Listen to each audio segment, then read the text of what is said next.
O Senhor esteja convosco. E está no meio de nós. Proclamação do Evangelho de Jesus Cristo, segundo Marcos. Glória a vós, Senhor.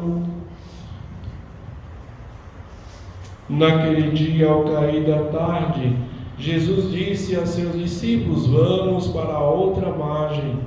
Eles despediram a multidão e levaram Jesus consigo, assim como estava na barca. Havia ainda outras barcas com ele. Começou a soprar uma ventania muito forte e as ondas se levantavam dentro da barca. Se lançavam dentro da barca, de modo que a barca já começava a se encher. Jesus estava na parte de trás, dormindo sobre um travesseiro. Os discípulos o acordaram e disseram: Mestre, estamos perecendo, e tu não te importas? Ele se levantou e ordenou ao vento e ao mar: Silêncio, cala-te. O vento cessou e houve uma grande calmaria. Então Jesus perguntou aos discípulos: por que sois tão medrosos? Ainda não tendes fé? Eles sentiram um grande medo e diziam uns aos outros: quem é este a quem até o vento e o mar obedecem? Palavra da salvação. Glória a vós, Senhor. Que a palavra do Santo Evangelho cancele os nossos pecados. Amém.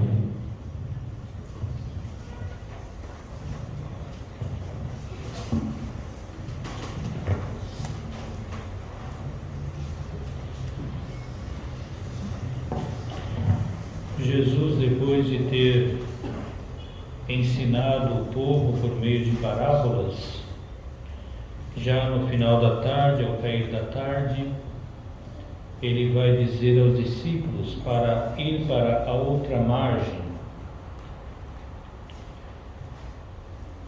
E estavam atravessando durante a noite, eis que surge uma tempestade, onde tudo está abalado, onde o barco está em perigo, as barcas estão sendo balançadas de uma forma que pode até naufragar. E todos estavam apavorados, estavam procurando tirar a água do meio do barco para não afundarem, estavam trabalhando com medo daquela tempestade. E eis que olham, e cadê Jesus? Jesus está lá dormindo, né? Marcos vai colocar até que ele está dormindo num travesseiro, tranquilo.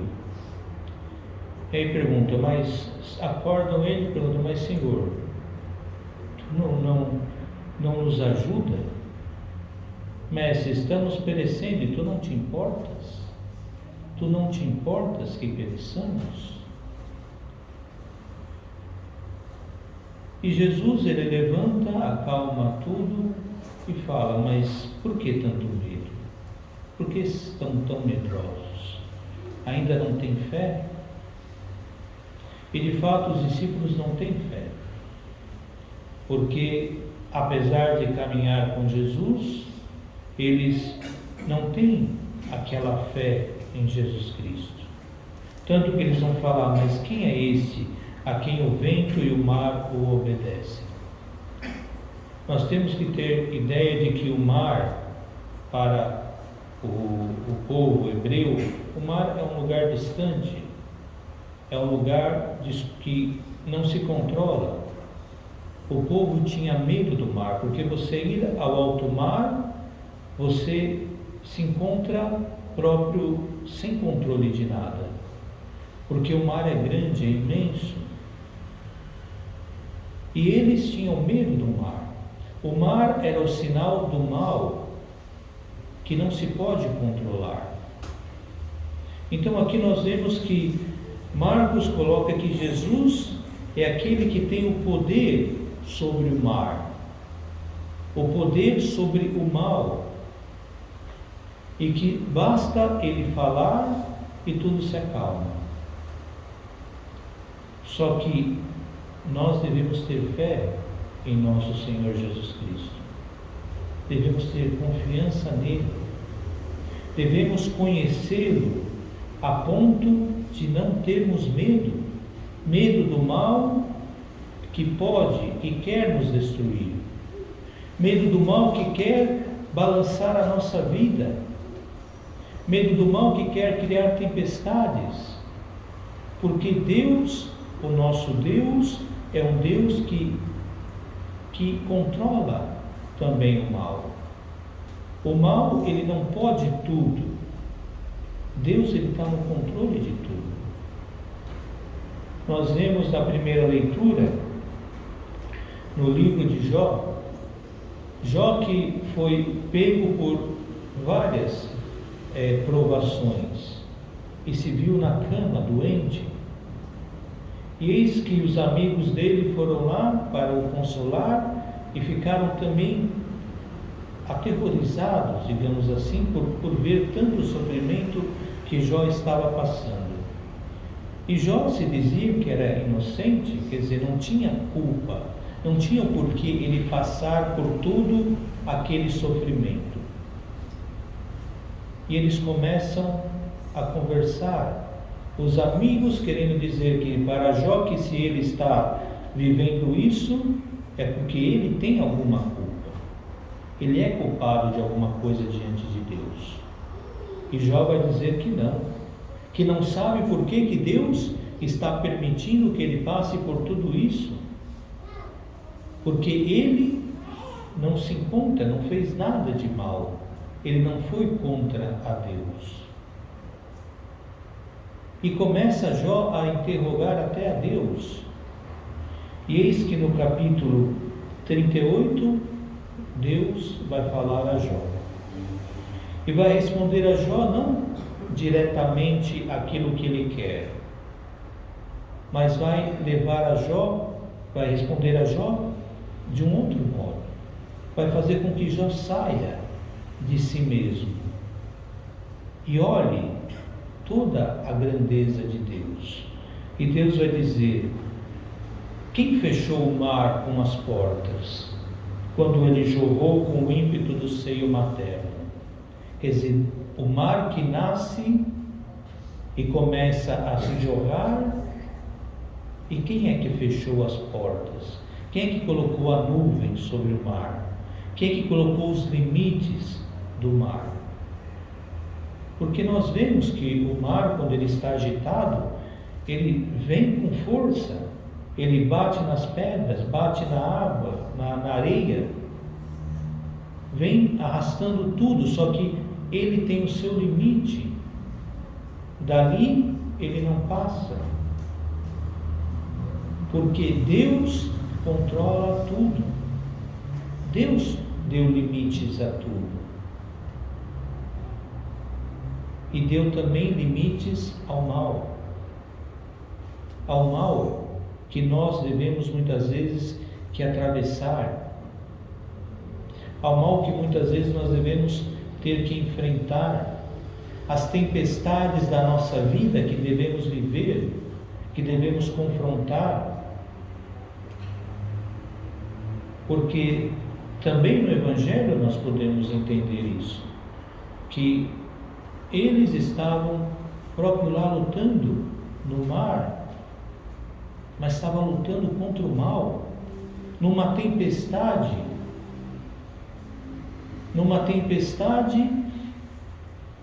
que estavam querendo destruí-los. Só que Jesus estava lá. Assim como Jesus está sempre conosco na nossa vida. Pode parecer que está dormindo, mas na realidade Ele está nos protegendo. Só que precisamos também voltarmos a Ele, gritar por Ele, clamar por Ele, ir lá acordá-lo. Porque na realidade muitas vezes nós nos colocamos nesta tempestade porque procuramos a nossa vontade, porque não procuramos fazer a vontade de Deus. Nós procuramos fazer tudo segundo o que nós queremos ou achamos que é bom. Pensamos que é bom. Às vezes até achamos que Deus está nos dizendo aquilo. Só que não temos nenhuma comprovação. Às vezes simplesmente sentimos e fazemos o que nós sentimos, como se nós tivéssemos em nós a verdade. E não procuramos discernir, entender de fato, se aprofundar na vontade de Deus, confrontar aquilo que nós entendemos com um diretor espiritual, com um padre, professor. E com isso nós nos encontramos no meio de uma tempestade que abala a nossa vida, que quer nos afundar. Nos encontramos no meio de um mal que nos assola, que nos quer jogar de lá para cá. Só que se gritamos ao Senhor, Ele acorda. É interessante porque os discípulos vão dizer: Mestre, estamos perecendo, e tu não te importas? Quer dizer, o que importa a Deus?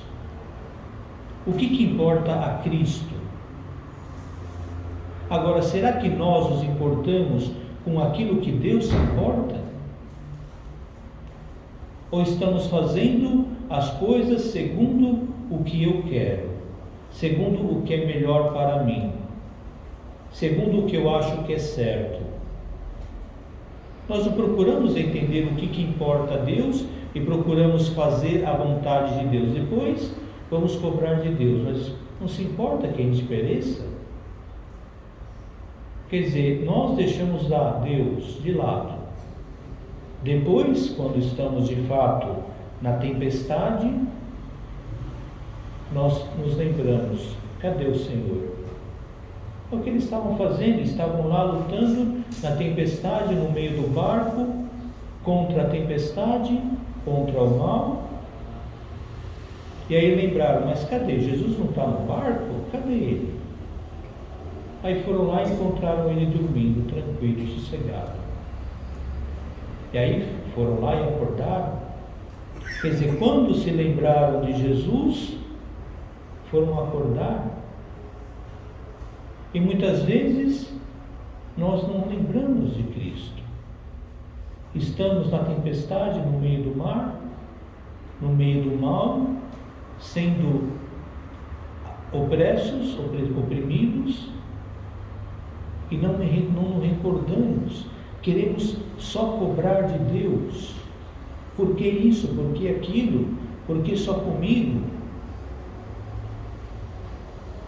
E não entendemos que o Senhor está ali, não temos fé, não confiamos que Ele é capaz de dominar o mal, de dar limites ao mal, de controlar o mal também da nossa vida. E por isso não damos a eles as rédeas da nossa vida. Cobramos, sim, que Deus haja, que Deus faça. Quer dizer, tanta coisa que acontece de mal no mundo. Quer dizer, até quando Deus vai permitir isso? Mas nós não deixamos Ele agir na nossa vida. Nós queremos ter o controle. Então, muitas vezes, a nossa fé é uma fé da boca para fora. Não é uma fé fundada, firme, sólida, confiante. E é o que o Senhor fala, é o que o Senhor espera. De fato, eles não tinham ainda uma fé forte, sólida. Tanto que eles vão falar: mas quem é esse que até o vento e o mar os obedecem? Quem é esse? Este é o Senhor Jesus, aquele que deu a vida por nós. Nós podemos conhecê-lo, somos chamados a conhecê-lo. Então, como nós estamos fazendo para conhecê-lo? O que estamos fazendo para conhecê-lo? Ele é aquele que, como diz Paulo, é aquele que morreu por todos nós. E aqueles que o conhecem já não devem viver mais para si, mas para Ele.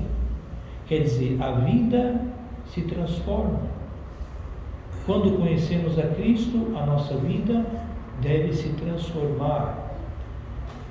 E determinadas coisas devem sumir da nossa vida. Porque o Senhor nos fez criaturas novas. Tudo se torna novo. Porque a nossa vida pertence a Cristo. E nós devemos viver com Ele por toda a nossa vida.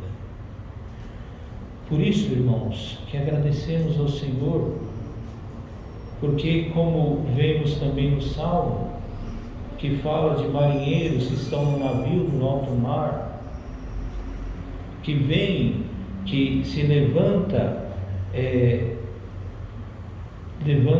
um furacão e eles clamam a Deus e Deus acalma tudo.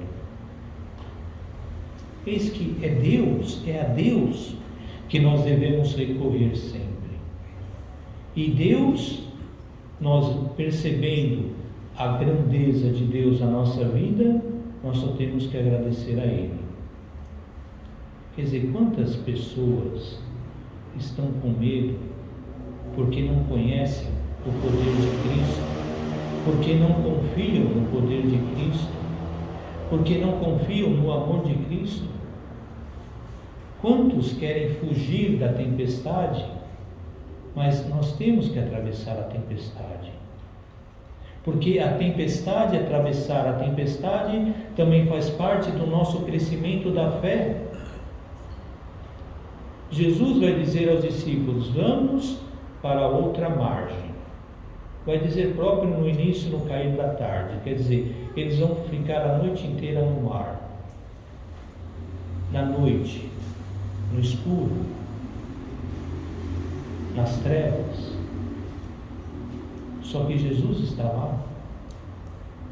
Se nós vemos, se lembramos, quando Deus tirou o povo do Egito, eles chegaram no Mar Vermelho e de um lado, atrás deles, estavam os egípcios que iam lá para matá-los. E eles atravessaram de um mar a outro, de uma margem a outra, o Mar Vermelho, atravessaram em pé enxuto. Eles cresceram na fé, na confiança com Deus. Esse caminho de fé, de confiança com Deus, atravessar o mar, na graça de Deus, na confiança de Deus, na confiança da proteção de Deus, sendo que os egípcios não conseguiram, não passaram, pereceram no mar. Nós, com Cristo, podemos atravessar o mar para crescer na fé, para crescer na confiança com Deus, para aumentar cada vez mais a nossa certeza do grande mistério e amor de Deus, o misterioso amor de Deus que Ele tem para conosco. Por isso, clamemos a Ele. Recordemos que Ele está conosco, e se Ele está conosco, nada pode nos acontecer. E se nos acontece, é porque Ele tem um projeto maior, que nós podemos não entender, não compreender, mas nem tudo somos chamados a compreender, nem tudo somos chamados a entender. Somos chamados a ter confiança, a ter esperança, a ter fé, ter a certeza de que Deus está conosco, de que Deus nos protege, Deus nos guia, nos conduz. Esta é a certeza da fé. Mas não vamos entender tudo na nossa vida. Devemos nos abandonar a Ele. Por isso, irmãos, procuremos nós trilhar esse caminho da fé. Quando os discípulos entenderam quem estava com eles, conseguiram chegar até o outro lado. Eles estavam lá apavorados, querendo tirar a água, e a solução estava ali, Jesus. Quando acordaram, puderam atravessar com tranquilidade. Que nós possamos sempre caminhar com Cristo, recorrendo a Ele, porque com certeza nós chegaremos a uma fé mais sólida, mais firme, a uma fé mais confiante no amor e na graça de Deus. Que o Senhor nos ajude na nossa caminhada.